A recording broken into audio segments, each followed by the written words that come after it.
I take them down to Sunday school one morning, and there's no Sunday school teacher. And I think it was Peggy Grogan that was standing there, and she's like, we don't have a Sunday school teacher. And I said, oh, okay, I'll do it. And wham, I was there for 28 years.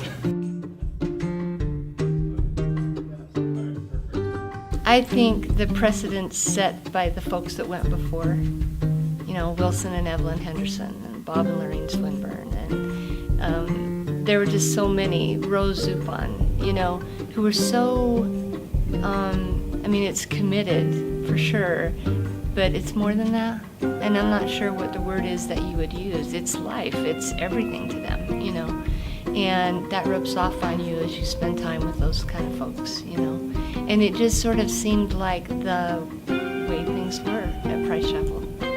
This isn't just where I went to church on Sunday morning. This is my family.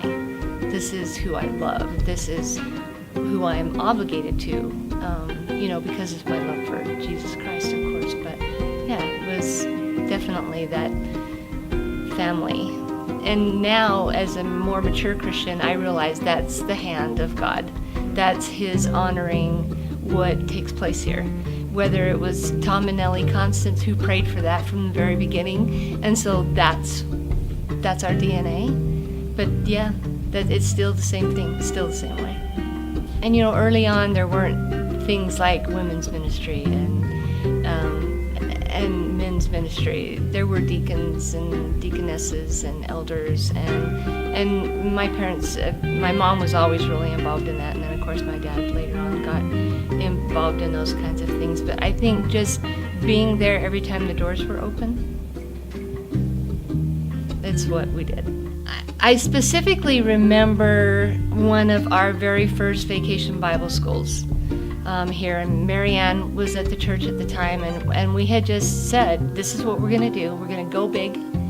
God's a big God. Let's ask for big things, and let's because we'd never done it before. All I knew I needed to say was, I am yours. I am willing to do whatever it is you're going to ask me to do. I'm your girl. We did some advertising. We did a lot of praying. We sent the youth group out with flyers and all kinds of different things. And you still don't know. You don't know what's going to happen. And I remember that first Monday morning, and I looked out in the parking lot, and there were people lined up clear down to the hotel. And then I got scared. Then I panicked. And so then I went in the sanctuary, and I really remember just sitting down in the chair with my head in my hands, basically on my knees, going, okay, God, there's no possible way we can really do this without you. So you need to take over right now. As every person passes through that door, take over, every single person. And then the following months and years, now that I look in the chapel and I see folks there who attended that first VBS. It's awesome.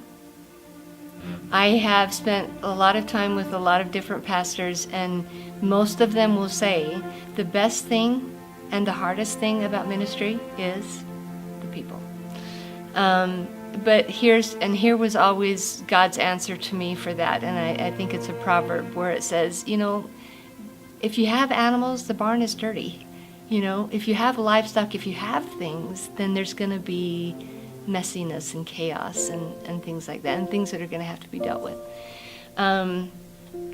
But learning the value of each individual person, not to me, not what they meant to me, what they mean to God. And understanding that God loves them more than I could possibly even imagine. And whatever I can do to meet their need or to be Him, His hands and feet at whatever moment He asks me to be, that's what you need to do. And so I think people, and then just the value of the treasure that every single person is who becomes a part of your life because of this, I guess, organization, this building here. It's just the building, but it's the people who come through the door who just, I don't know, they're the best part of it. I love seeing that on a Sunday when kids who I still call my kids, you know, are actively serving Christ and actively serving this family. It is such a blessing.